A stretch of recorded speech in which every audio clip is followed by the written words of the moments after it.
Hello. I noticed in the newspaper this morning an article about people's least favourite words. The Oxford English Dictionary has been asking people all over the world to tell them their least favourite word in English. So in this short talk I'd like to discuss a few things that have come to light so far, and more importantly to look briefly into some child development research about the use of negative and positive language with children. So about the Oxford English Dictionary research first. Respondents from the UK have the word moist as their least favourite word. I can't understand why. Moist for me connotates with nice things like chocolate cakes. Who wants a dry cake? I'd much prefer a slightly moist one. Other popular words on the list are no, hate and can't. You'll notice here that these words are negative in meaning. We all want to be told yes. When we request something, we don't want to be told no. The same with can't. You can't do this, you can't do that, you can't do the other. It can be annoying to hear what you cannot do. And hate, of course, is the opposite of like or love. Another word in the top 4 at the moment is, oddly enough, like. Now, you might wonder why. I'll explain.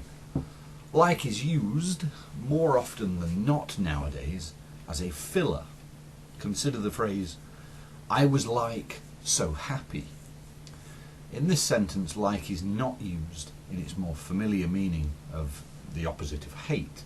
It has become possibly the most overused filler ever, and probably thanks to the Kardashian family, who use it like in every like sentence they ever say to like each other.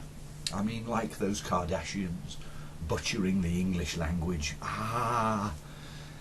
So let's look now at the can't and no in more detail with regard to child development. Most parents are aware that they should try to avoid saying no and you can't to their children. Saying no and can't too much results in the child not trying and testing things out. And trying is really important for children. Hearing no and can't all the time sort of crushes their spirits. The idea of a positive reinforcement is important in a child's development. So, for example, imagine a child is not eating his or her dinner and suddenly demands a biscuit or cookie, bar of chocolate, or something more tempting than the carrots and broccoli that is currently on their plate. The typical answer from a parent will be, no, you can't have a cookie or a biscuit. But the better answer would be yes, when you finish eating your carrots. In this way, the chocolate cookie, the reward, is for good behaviour. Okay, we got that? Well, psychologists have noticed that this positive reinforcement has gone a little bit too far.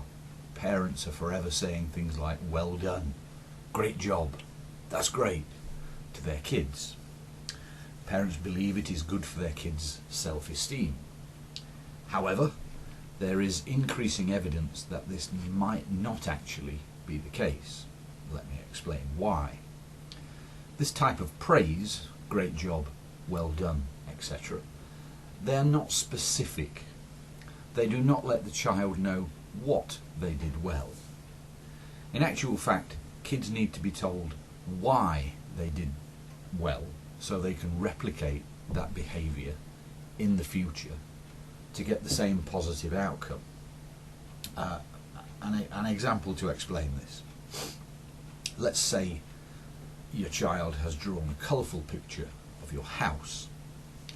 Instead of saying, well done, great job, you should tell the child that he or she has put a lot of time and effort into their picture, and it is very colourful, so it looks nice. This kind of specific praise for time and effort is reinforcing the message that time and effort equates with success. Researchers at Columbia University found some interesting results when they studied giving praise to children. They concluded that when children were praised for being clever, you can imagine the parent of the child that drew the picture of the house saying "clever girl," instead of being praised for putting in effort, the kids became focused on results instead of the effort.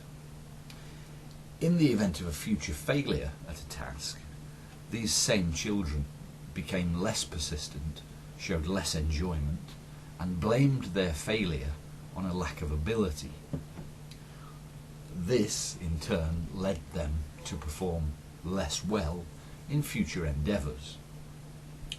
The researchers in this instance, Mueller and Dweck, also found that children who received praise for their effort were more interested in learning, were more persistent in tasks, showed more enjoyment with tasks, and put any future failures down to lack of effort, which they believed they could change in the future. Hence they performed well in future achievement activities. You can read more about this study in the Journal of Personality and Social Psychology, volume 75, 1998, so that's quite old now. Perhaps the reason why no and can't are in the top 4 most disliked words is that many people still remember being told no and you can't when they were children. So if you would like to add your least favourite word to the list, search for one word map in a web browser and you should find a link to the Oxford Dictionary's page. Thank you very much.